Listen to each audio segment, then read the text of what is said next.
This is Mommying While Muslim, recorded live and unedited. Watch as Zaiba and Uzma record their podcast, see their reactions, and find out for yourself what all the buzz is about. This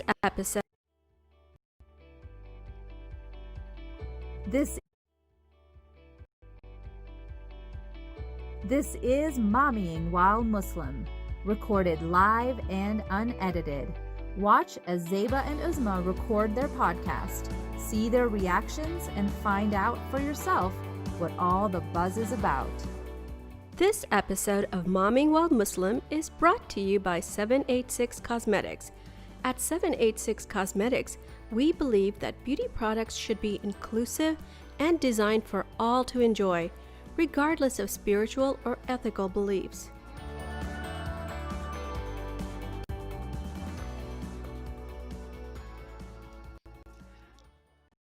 Assalamu alaikum, everyone. Welcome to another episode of Mommyingwhile Muslim podcast. This is Uzma Jaffrey. And this is Saba Hassan. How is everybody? This is it Friday yet? It is Friday, right? It is Friday. That kind of tells us how you're doing today. How am I doing today? No, it's just one of those things where I feel like all of us are kind of getting,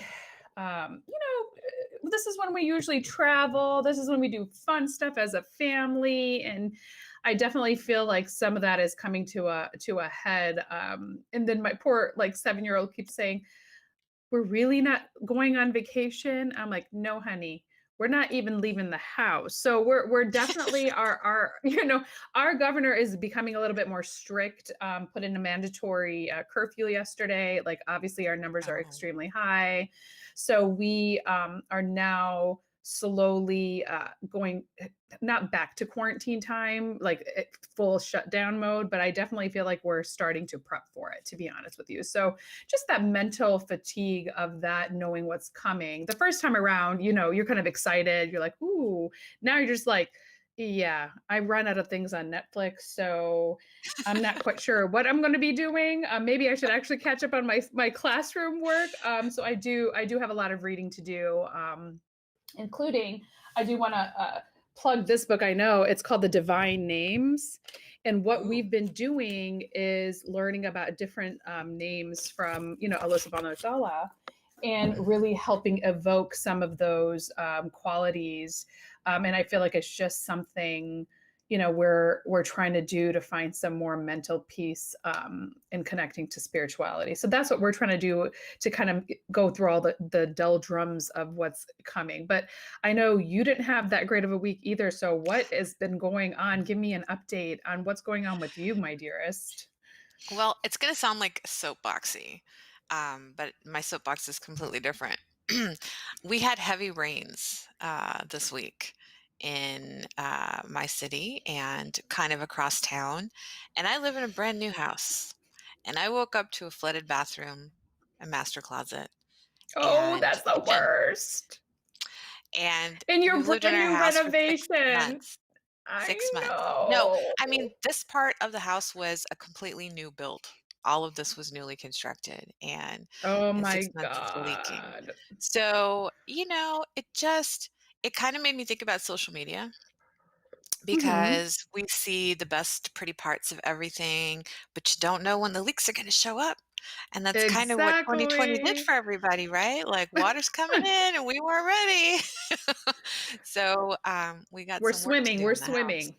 Yes, basically. And remember, I don't know how to swim, so it's I'm behind the curve. No. So that was kind of my week. And, I'm I feel sorry. like also kind of an allusion to this entire month that we're doing, like why this mental health series is so important, because so many people, myself included, it's like we put smiles on our faces and we go on like, oh yeah, we're gonna be fine. Everything's fine. Everything is not fine.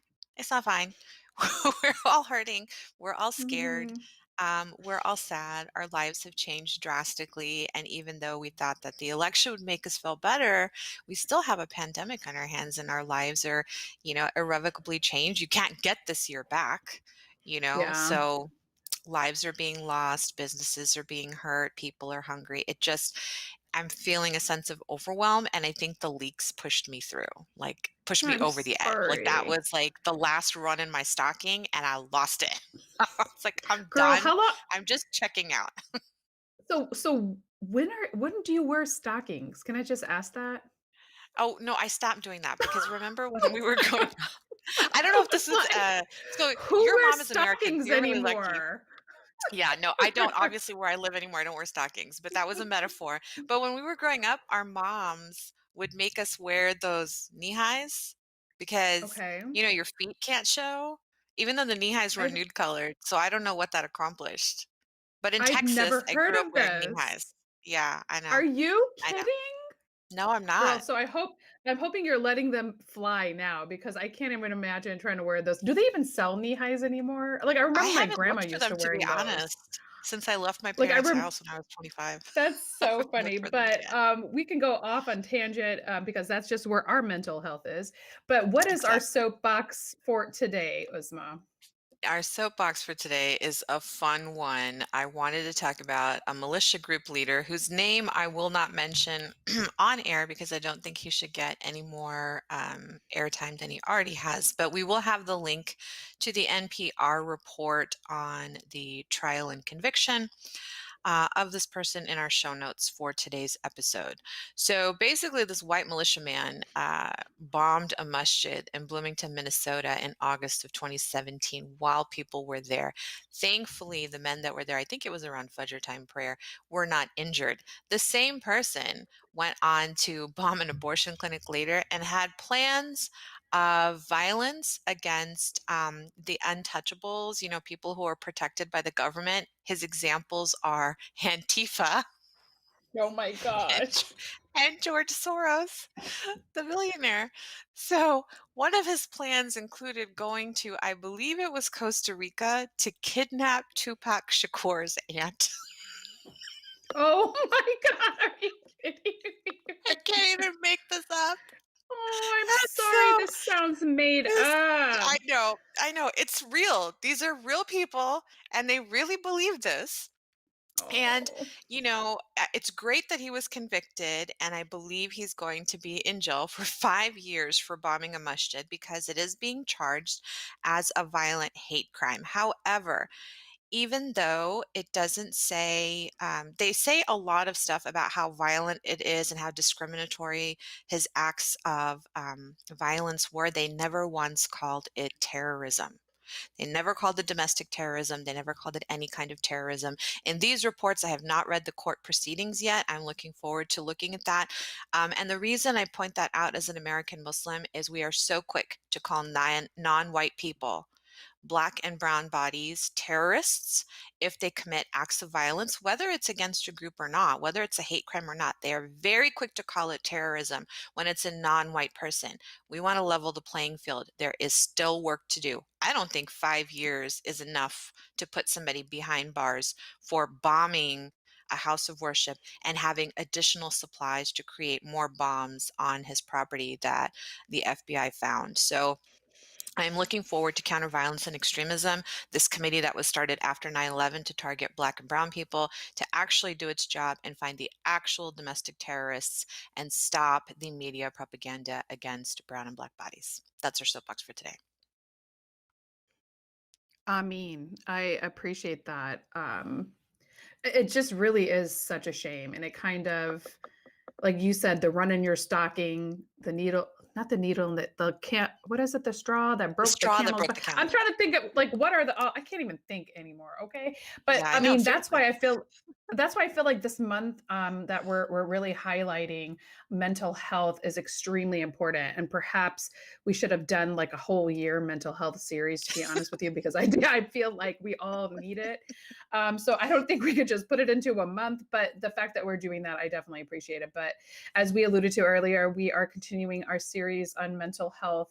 Last week, we obviously talked about the changes we've noted in our own kids this year during lockdown with schooling, social distancing, election year, riots, all of that. I mean, just be honest, mamas, we've suffered through it all too. And we've had to be the backbones for our family. So we just, a lot of us are secretly going into the closets and crying, or when I take a shower and cry. Did I say I did not mean to do that.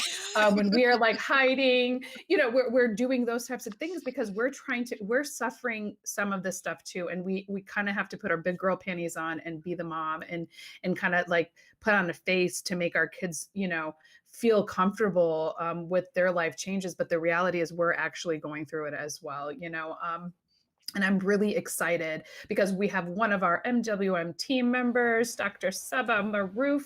She is a psychiatrist who specializes in treating children, adolescents, and thankfully us adults and mamas. She's received her education at Wayne State University, completed her residency at Henry Ford Hospital. She works very closely with the Muslim community. So she really has her hand on the pulse about what's going on right now.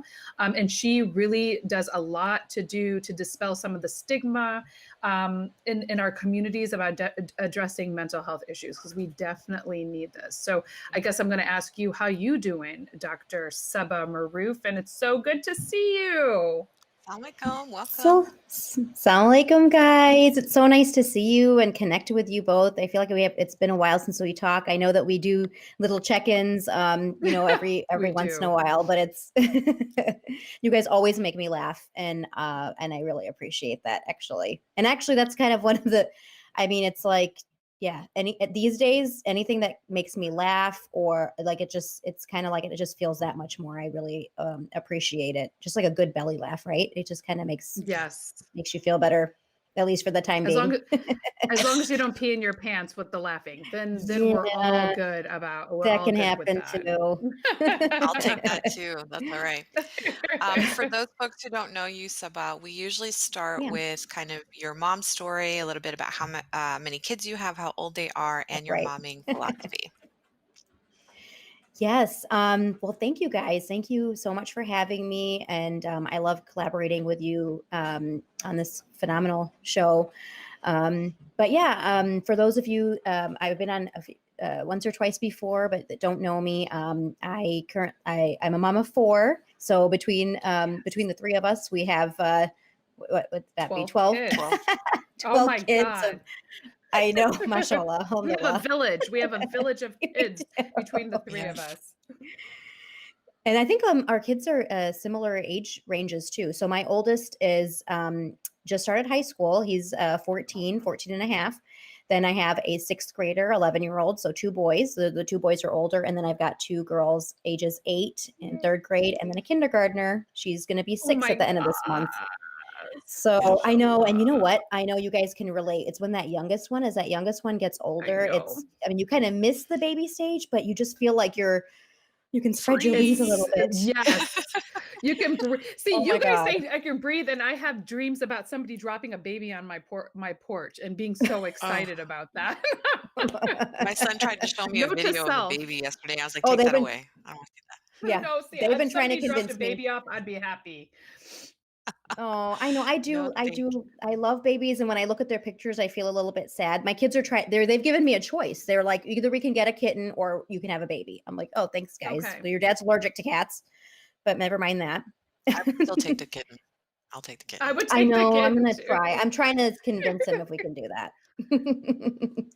We'll talk off here, but we have a hypoallergenic cat that's been like, my husband did not want it, and now he's the number 1 person enjoying it. I'm really considering it, actually. I think, speaking of mental health, pets are huge, right? And like that, and actually a lot of the pets, as I'm hearing, are very happy that everybody is at home. It's fun for them. They're living the cats. They're living their best life. Yeah, they're living their best life. Let me tell you, when my daughter's at practice, Loki comes into our room and sits on our bed till she comes home, and then he runs after her. So he himself cannot be alone. So I'm really nervous about when we go back to normal.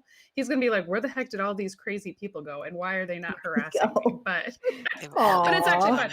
But we'll talk about, that's a whole nother podcast. But the one thing I really wanted to focus on, because I think that this is such a huge thing within our community, and we've talked about this, Uzma and I, privately, about the mental health stigma, specifically in the Muslim community, and talking about getting help. Like, people would much rather think you're possessed by jinns then you have a mental That's true. health issue. It's really sad. It's true. I'm like, or they need to go see a psychiatrist. So, can you tell us, first of all, Mhm. just talk a little bit about what you see within the Muslim community that you actually represent, and what can we do to kind of like get rid of this stigma? Because I have to say, it's really frustrating to me.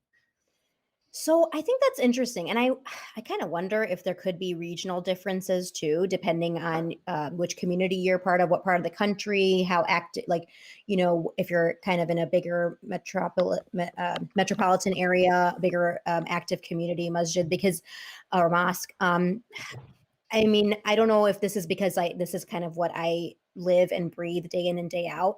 I'd like to think that it's getting better. But of course, just when I think that I'll hear of a story where it's, you hear the opposite, right?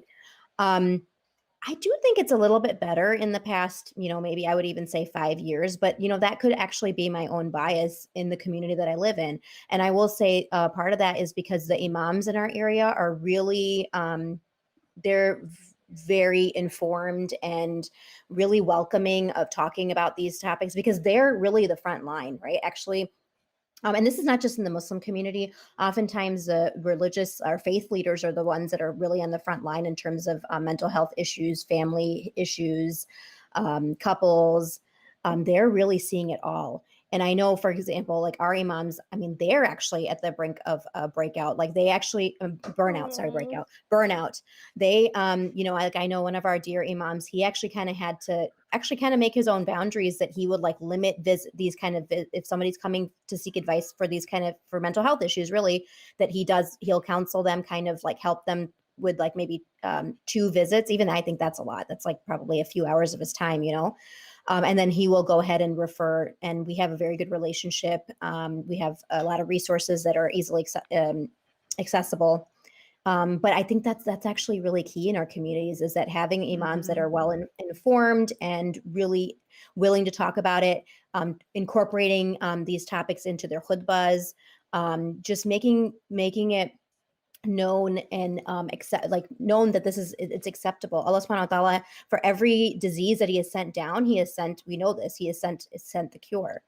But it's interesting. I think that the stigma, I mean, there's so many different reasons. One of them, I think it's because a lot of course, mental health, behavior, it seems like this should be under our control, right? We should be able to control our mood. We should be able to control our behaviors. Why am I allowing this why am I so sad? Like, am I not strong enough? Like, it kind of is a reflection of, number one, our faith. Of course, that's a huge misconception and myth that I am depressed. That must mean that I'm not praying enough. That must mean my faith is not strong enough. Or does this mean that Allah subhanahu wa ta'ala is angry with me, upset with me? That's a part of it. And then I think we feel like these issues, we feel like we should have control over it. And I think that's also, I mean, if we just dive right in and talk about medications, I think that a lot of times that can be why people are afraid to start medication, even if they need it, because they feel like it's something mind altering. It's something that's going to control my behavior. And again, it's like this flaw or this defect in me that I'm not able to do this on my own. I don't know. Those are just some thoughts. What do you guys think? I agree with all of that. I think it's not just within the Muslim community. That's something that we see outside Hmm. of that as well. Because I have so many non-Muslim patients who are resistant to any kind of treatment or diagnosis Yeah. of mental health or a mental illness because you know, they weren't raised to believe that that was okay. Because, like you said, I should be stronger. And I think Yeah. people give themselves a lot more credit than we need to. Or I would say, I think Hmm. a better way to say it is burden ourselves more with more responsibility than we actually have. And to remember that some things Mm, are in Allah's control and that, our bodies, our minds included, are an amana or a trust from Allah subhanahu wa ta'ala. So if some part of it is not working sure. right, the onus is on us to go figure out how to fix it. So now that we've identified some of the stigmas and some excellent ways, I think allying with the imams to get them invested Mhm. to work against the stigma is a brilliant idea. But Since you've been over this year seeing, I know you were crazy busy when the pandemic first started with all of these appointments that you had with patients who are calling. So you've seen probably the gamut of what people have gone through. What is the state of Muslim moms' emotional cups during this pandemic in America right now? What have you seen, heard, or experienced without compromising patient identifiers? Um, that's very true, Uzma. I do feel like, and I'm sure you also, anything, any of us that are kind of involved with people and patient care, and I guess for me, I do, because I do see all ages. I do feel like I see kind of a gamut, the full spectrum of kind of what people are going through. Specifically, when we're talking about moms and Muslim moms. Well, I think number one, it's an interesting time because we can all relate and we truly are all in this together. So it's a very unique situation where I know in many ways, not exactly, everyone's circumstances are a little bit different. In many ways, I have, I have economic privilege. I, have access to resources. I'm not worried about my, job security, things like that. But in a way, we can kind of all relate to each other. I know what it feels like. Of course, there's so much. As moms already, we have such a huge, we have so much on our shoulders at all times when we're talking about not just education, but Islamic education, the pressure of like trying to raise our children to be good Muslims. That in itself is so huge. Trying to give them strong identities, help them be more resilient, help them, but then also be open to talking about feelings, being open to being there and making sure that they can talk about feelings, helping them to express that. So what are Muslim moms dealing with? All of, I think everything that we are all dealing with. Just exactly. Most people, many people have their kids at home. I'm actually lucky because three of the four are in Islamic school, and they're small enough schools that they had the choice of in person or online. But they have some weeks where they're virtual. Like after Thanksgiving, they decided to be virtual, which I think was a great idea because they just figured we cannot control people's behavior. Let's just be virtual for a week, depending on where you went. I thought that was a good call. So, that kind of gives me a little glimpse of kind of what it has been like. So yeah, just, and it's not that we're all dealing with it in a different way. I think mothers of younger kids have a challenge, like how do you keep a preschool or a kindergartner? How do you give them an education online? Are they really going to sit through Zoom, like their attention span? We worry about their socialization and interacting, to middle schoolers to high schoolers. My oldest is in high school, and this is his first experience. Actually, it's also his first experience in public school. He was in Islamic school throughout. And he's in ninth grade, and he's, like all of our kids, totally online and remote. And so it's a lot. And while we're trying to be in tune with our own kids, the educational piece, the emotional piece, taking care of the family. We also, of course, sometimes it's very easy to kind of forget about ourselves and where we fit into all this and who's taking care of us. And that's kind of the challenge, right, of adulting pre-pandemic or during the pandemic. Especially for those of you guys, if you live away from if your parents don't live close by, it's like kind of, it's a big thing. You kind of feel like you have to take care of yourself too. And that's something actually that my mom told me a long time ago. And I think it's so true. It's like, you can't really expect anybody to take care of you. So you do have to prioritize yourself sometimes. Mm-hmm. And that means sometimes if you need a break, letting your spouse know, like, hey, I've had it. I've been home with them all day. And I just need a break. I'm just going to sit in my room for a little bit. Or I'm going to go for a walk. Actually, speaking of my youngest turning 6, I will say that's kind of the nice thing is I have been going on walks every day. I've been making that a priority, at 1 to 3 times a day.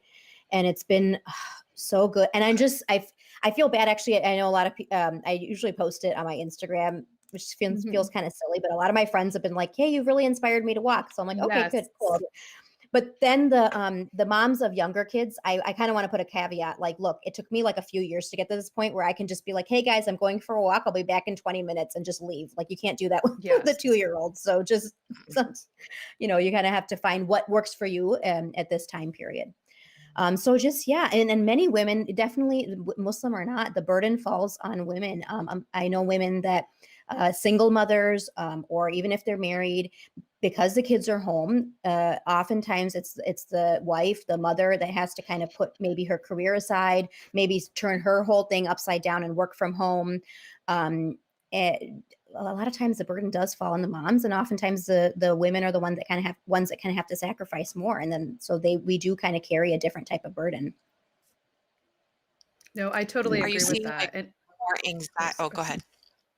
No, I was going to say I totally agree with that. Then I'll let you talk, because part of me even wants, like, I was like, I just want to be the only one in my family that gets COVID so that I can be like quarantined somewhere else for just like a day, a minute.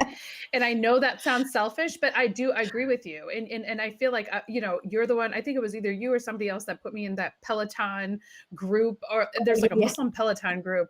And honestly, even if it's 10 minutes makes such a huge difference. So I Yes. want people to say that. And even if you do have a younger child, like you said, like we have older kids, so we can be like, I'll be back, see you later. Put them in a stroller. Let them go for a walk with Yeah. you. You know, like you can Yeah. even in the coldest days, you can bundle them up. And quite frankly, vitamin D is Yes. good for everybody, regardless, even your youngest child. So I feel like don't make that an excuse true. from going out and claiming your mental health as much as you can, because like you said, we're carrying our own burdens. I joked the other day, I'm like, each of you are individual, right?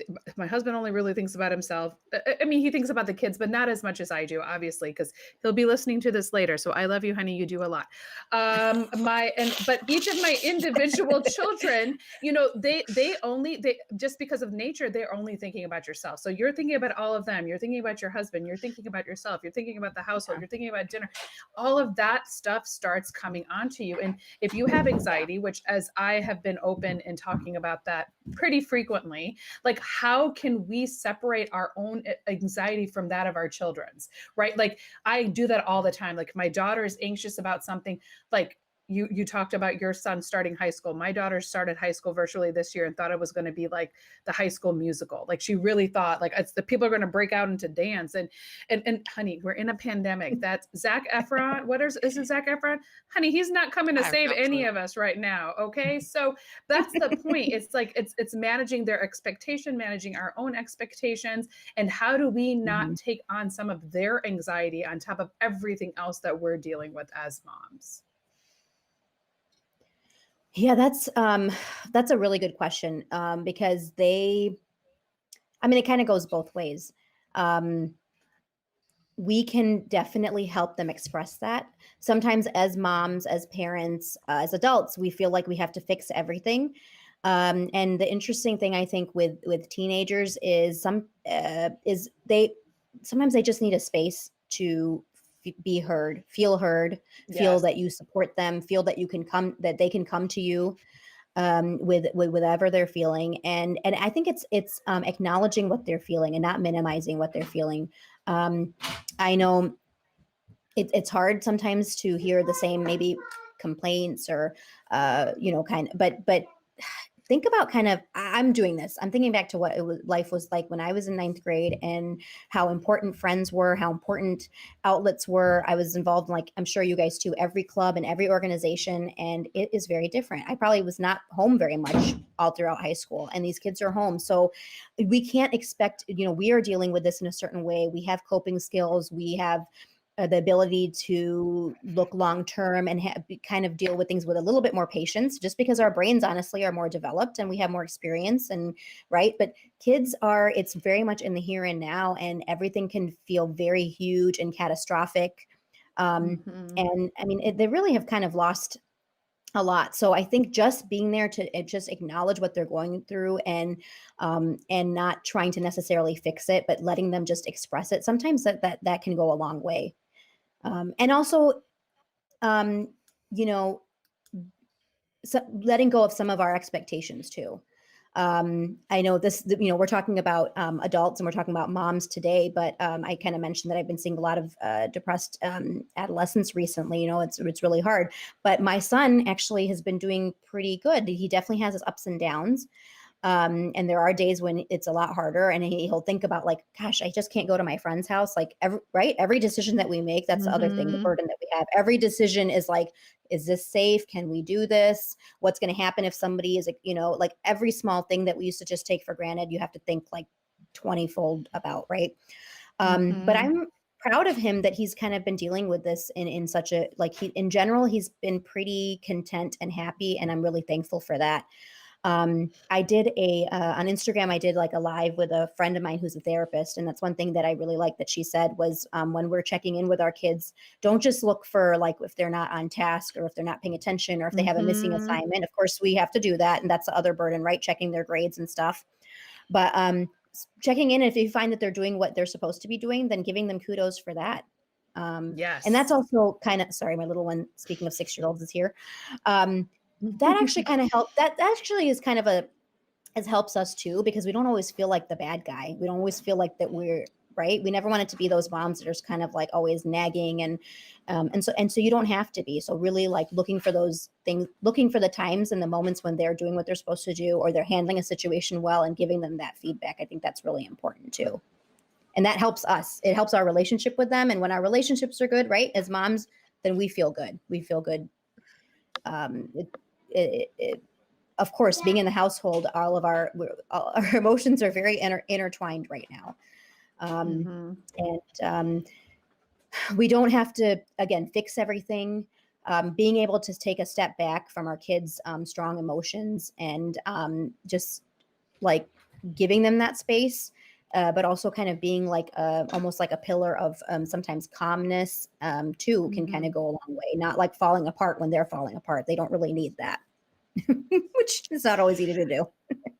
One of my coping mechanisms when I get in a state of overwhelm, and the last time this happened to me was back when I was in medical school. I would get so overwhelmed with the sheer amount of work that needed to be done that I would fall asleep.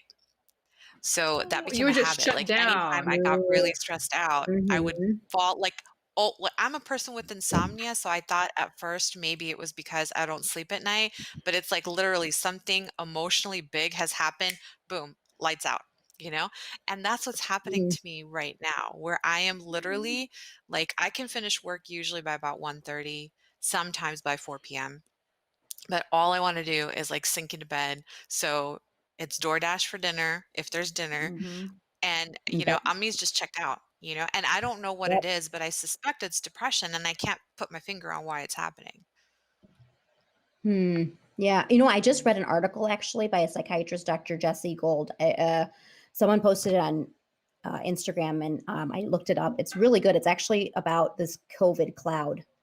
And that, we're having adults having a hard time with focus and concentration, not being as productive. But at the same time, like, why are we having the same expectations on ourselves to be as productive as we were in the pre-pandemic era?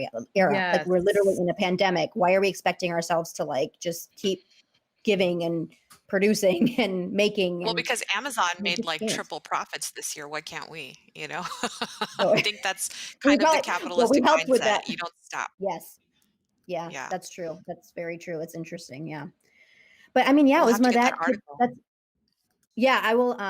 I'll share it with you. I'll text you guys, and it'll be. It's really interesting. And she kind of shares some coping skills too. One of them is kind of honing down our own expectations, taking big goals or tasks, break big goals and breaking them down into smaller tasks. Taking care of those basics like nutrition and sleep and exercise. And Uzma, yeah, sometimes, we do kind of have to check out. And for you, it could be the sleep. It's just like too much and your mind needs to rest. For other people, it might be, not to mention anybody, but it could be binging on Netflix entirely way too much. She's talking about me. She's talking about me. Okay, everybody. No, she's The fact talking that I about me. watch I feel Bollywood attacked. Wives. For both of us. Oh my God. This way. The fact that I watched Bollywood Wives, that should tell you something, people. Like, what the heck? It is an escape. I used to, It is the an last few years escape, I've been, exactly. reading a lot more, but you can't, it's hard to read and binge Netflix. It's like really hard to do. We just discovered Cobra Kai. But actually that's really fun. We've been watching it with my 11-year-old. It's such an amazing show, and it's fun to watch with them. So that's kind of a nice thing. It's like discovering shows that we used to like. 80s movies are not that clean. Reminder. Oh, I mean, seriously, they're actually racist. Like I made my kids, what did we watch the other day? Goonies, which of course I loved as a kid. Yeah. Oh my God, it's so good. We're starting to watch it. And Zaid, my number 3, was like, why are you making us watch this disgusting show, Mommy? This is terrible. Because they swear, they like make a lot of sexist remarks. Yes. And when we were in it, we didn't quite understand that. But now, you know, our kids are a little bit more woke than we were back in the day. And they're just like, this is totally inappropriate. But I was like, oh my God, my Goonies. I used to love this show. But you're totally right by that. But just to further what Uzma is saying, like this is actually really important, because she's saying she herself doesn't really quite understand what is going on with her, right? Like what's going, and I think all of us on some level have something. We can post on Instagram our fancy pictures and our smiling and hello, everybody, COVID friendly, whatever nonsense. But as soon as that camera hits click, we're just like, oh my God. Everybody is dealing with something. So how do we know as moms when to take it seriously and be like, okay, this is not in the realm of normal and we should go seek help? Or are you okay to the point where you're like, okay, listen, we're all in a pandemic. It's okay to just go along to get along. DoorDash really is my best friend right now. I'm just not even going to lie, because I don't feel like cooking every single day. So like are there any telltale signs where you're like, okay, now is a time for you to go seek help, versus like, honey, just go take a shower and go for a walk around the block? Yeah. No, that's a very good question. I mean, I think it's kind of both. Like you still want to keep, well, I think it's when you feel like you know the coping skills, you know the kinds of things that kind of help you feel better usually, and it's kind of like not really cutting it anymore. It's not really working. And I guess we can kind of go into, okay, what are like the signs and symptoms of depression? Well, I guess number one, I kind of feel I'm of the mindset that you don't even have to wait till you're like clinically depressed for therapy. Sometimes people feel like their problems have to be so big before you go see a therapist. The therapists see issues small to huge. And it's interesting, even when people are going through, like they present with very extreme or severe symptoms, you're right, they don't really recognize it themselves. They're like, they kind of feel that, other people have it way worse and I have no reason to complain. I'm not really, I mean, maybe I shouldn't even be here. But there's not really like a litmus test or a like kind of a level of saturation, that this score that you have to get to be like, okay, let me go get help now, especially to start therapy. If you kind of feel like you're having a hard time, I would say a few things, like connecting with people, feeling very withdrawn, like just don't feel like the things that you used to like to do, that used to bring you joy. I know that's very limited right now, but even the things that you used to like to do on your own, they're just like not really giving you that joy. Then that could be a sign. And it's not always feeling sad or crying or weepy. It can also be a state of numbness, like just like not feeling anything, feeling really numb, feeling kind of blah, like just meh. Yeah, aggression like too. I know a lot of people, it's aggression. Yes. Irritability is a really big one. It's like small things that you used to be able to tolerate, you just kind of go off the handle. Actually, and I think sometimes you can ask yourself that, like, okay, they're just like really little things that are really setting me off. Yeah. And I would also say you'd have to look at the time too. Like it's okay to, you might have a few days, like a few hours like this, or a day or two, but definitely if that's going on for days on end and, into like weeks, then that's definitely it. Another big thing is that's definitely a time that you should kind of reach out for help. Some other key, I think signs would be, just kind of feeling like hopeless about the future, feeling kind of helpless. I think some people right at this point, with the vaccine, we're kind of starting to see an end in sight. But if you are kind of like, well, whatever, like this is still going to go on for months and months, there's nothing to look forward to. If you kind of feel like you can't find things to look forward to, If you can't see, I mean, I think that would be, it's hard. It's hard. Sometimes it's hard being around people that are overly positive all the time too. Like my husband's actually doing okay. And I'm kind of like, will you just stop? Like, I get it. The silver linings things, I can see them too, but just let me just be in this state for a few minutes. Okay. I want to complain. You actually get to leave the house and you're home like for a few, anyway, that's a whole other, I love you, honey. But I know exactly. We have to be like, sorry, in case you're watching. We really do love you. Yeah. Well, I think But that yeah, brings actually, up a that's a good good thing. question.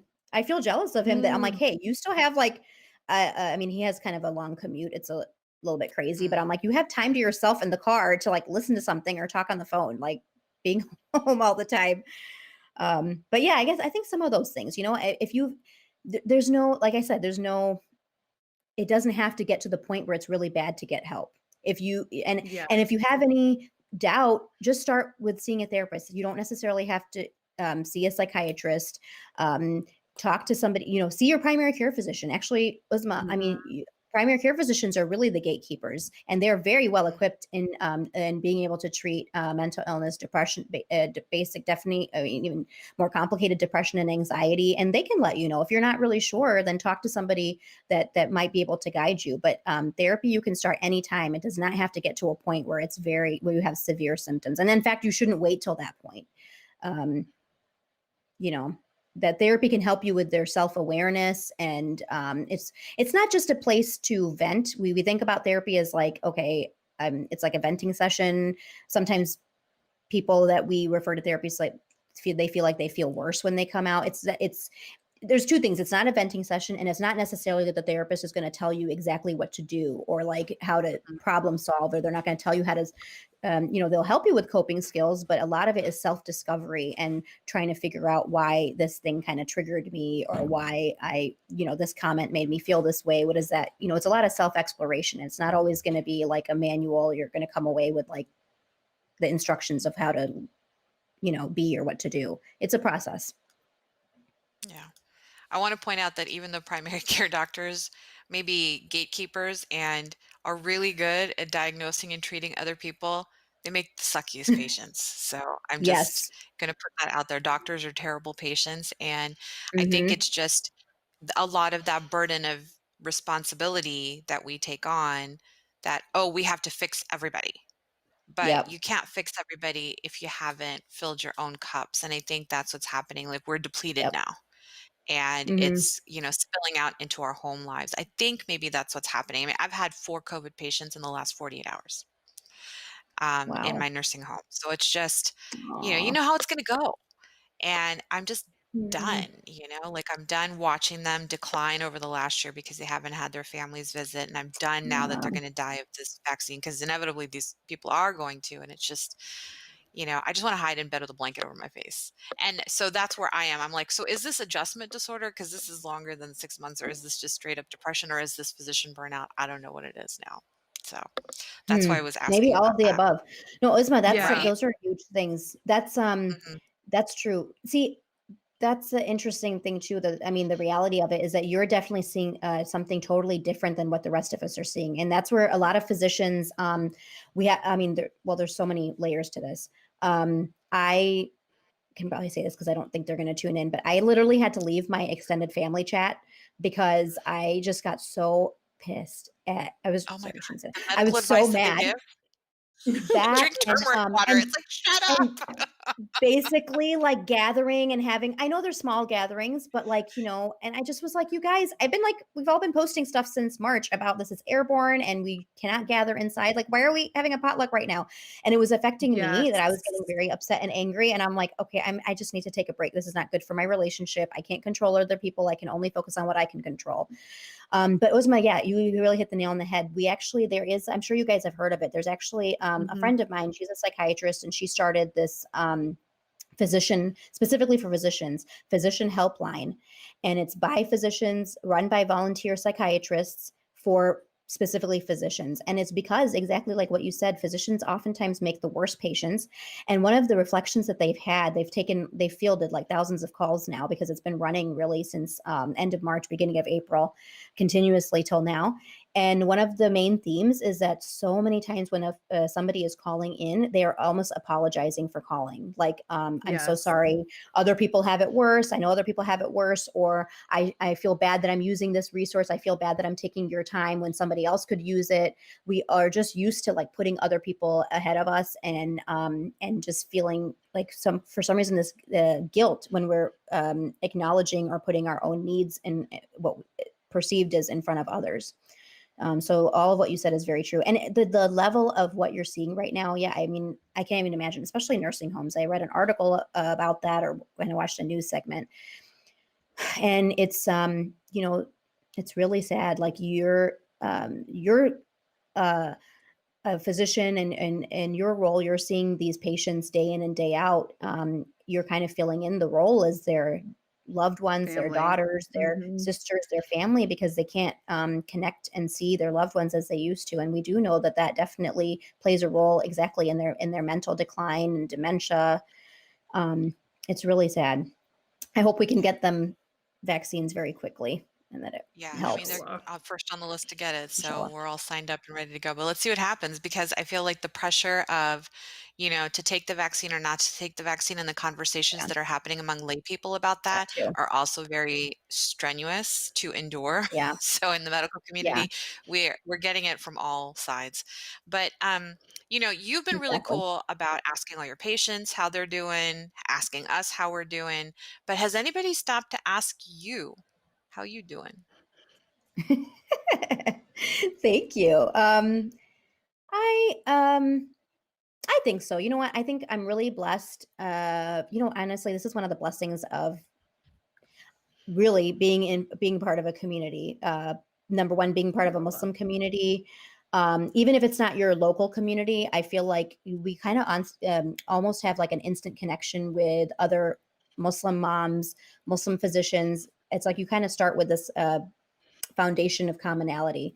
And I feel very blessed that I have many circles that we do check in on. I've got my childhood friends. I have my other physician Muslim mom friends that I connect with regularly. And I was just telling them in one of my WhatsApp groups last night that I feel like, just reflecting on how much having those check-ins and those small groups that we talk all the time has really helped me feel that sense of connection.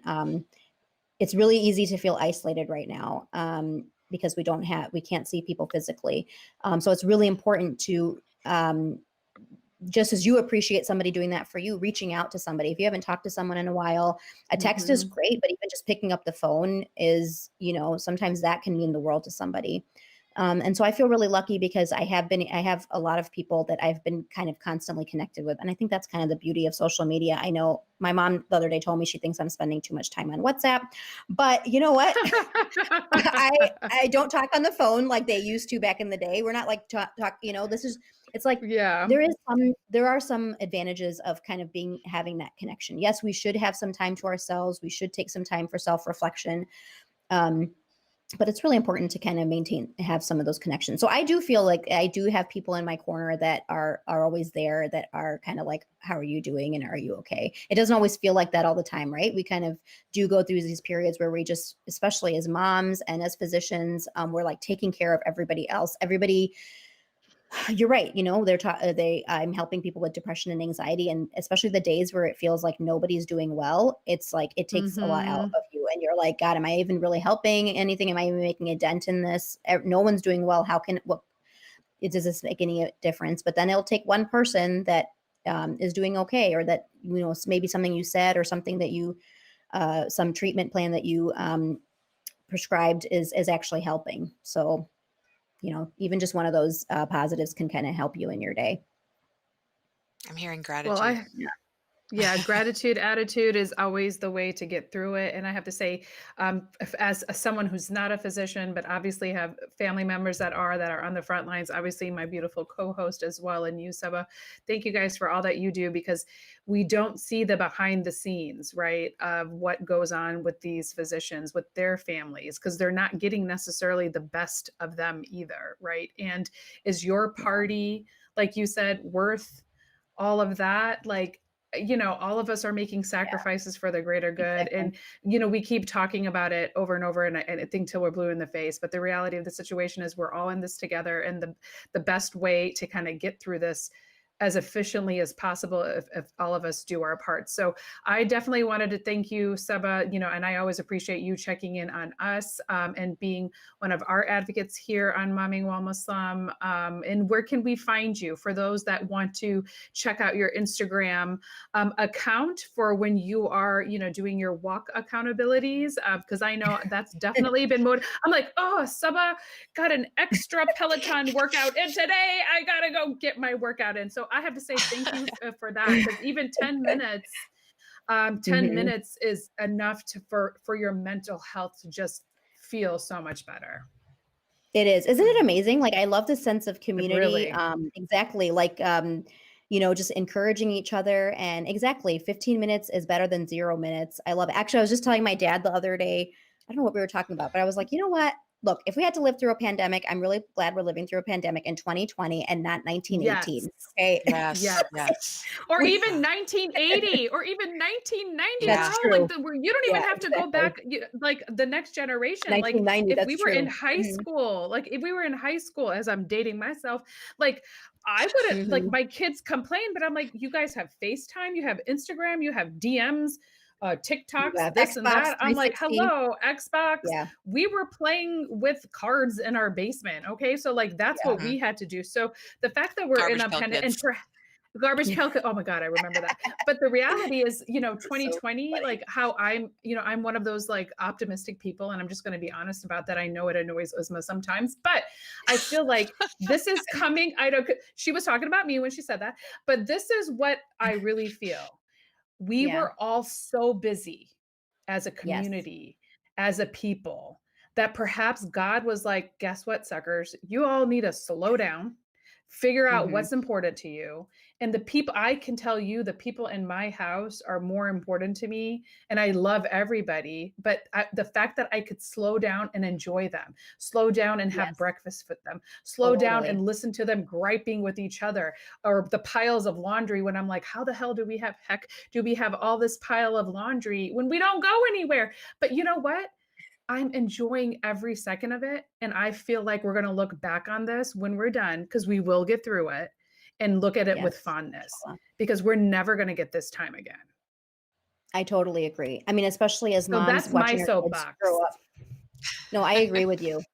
Especially as our as mothers and parents, we watch our kids growing up so fast. It does seem like it goes so Yes. fast, and it's like, wow, we can actually kind of savor this. And I think that's why my husband Yes. is feels that way too. He's like, look, we have a high Yes. schooler. It's going to go by so fast right now. So fast. And this is like bonus time in some ways, It is it's not bonus easy all the Yeah. time. time, but it is bonus time. And catching those moments in the day where like brother and sister are actually playing a game together or getting Yes. along for a few minutes. Like now we get to actually see that in real time.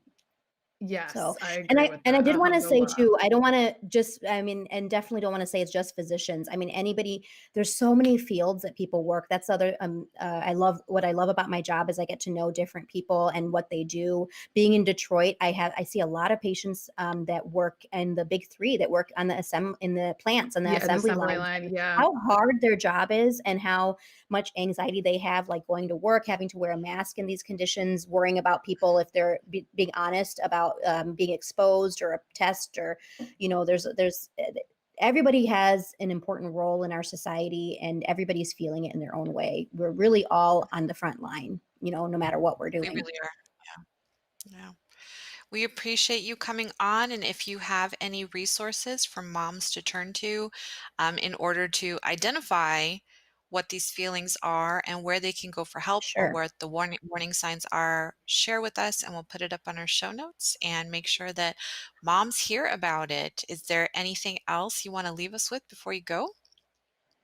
Oh, you know what, Zeba, you asked about my Instagram account. So I have a public one that's Art of Psychiatry, and I Hmm. try to post some things every once in a while. I'm not really that actually, I try to share other resources on there. But in terms of resources, I will say there's so much for families. I really love actually my medical association page, American Academy of Child and Adolescent Psychiatry, Mhm. aacap.org, has really great information for families, for parents. aacap.org. And then like basically every organization has tabs for COVID right now. Another one that I really Mhm. like for kids' mental health is the Child Mind Institute. It's based in New York. The website is childmind.org. And then just for as individuals, the American Psychiatric Association, apa.org, American Psychological Association, apa.com. All of these organizations are have great, I mean, you can find something for everybody. There's I think it's the JED Foundation is for college students. There's so many. I can send them to you and we can kind of post them in a bunch of links in the show notes as well. Yeah. I think that'll be really helpful so that if people want to do any additional reading and look stuff up in the privacy of your own homes, you guys all have Mhm. time to do that now and no excuse not to go get the help that you need because we need it. We need to Yes. face the fiends so that if we want to go back to normal, we can't go back to normal until we start cultivating those feelings of how normal was. And I think some of us have probably forgotten what that feels like. So if that Hmm. makes any sense. Wow. I know. I was just talking to Until my the husband about what's it going to look like what Yeah. is it going to, it's going to be a gradual going back to normal. And you can't even fathom like what that's going to be like. Yeah, no idea. No idea. Day by day right now. That's one foot in front of the other is what I'm trying to do, or just trying to get out of bed right now. For me, it's like, okay, mission we're trying to accomplished. get Uzma to get up out of bed, take a shower, and go for a walk around the block, not just to her mailbox, which Yes. I've been trying to I tell think her. I I'm need to like, "Don't check just go to the mailbox." your Instagram accountability for the walks. I may Yes, need to do that. it's really helpful. So look Yeah. her Oh, up you're so and sweet. yeah, look her Hey, and up, I live and in honestly Michigan. I'm walking in 30, 40-degree weather. exactly, Yeah. I have 300 days of sun. I exactly. have no excuse not to walk. You have So, no excuse, lady. Let's get it done. But until next time, everybody, thank you so much for joining us for another episode of Momming Muslim. Assalamu alaikum, everyone. Thank you for watching this episode of Mommyingwhilemuslim, brought to you by 786 Cosmetics. Our halal nail polishes are also certified vegan and cruelty-free by PETA.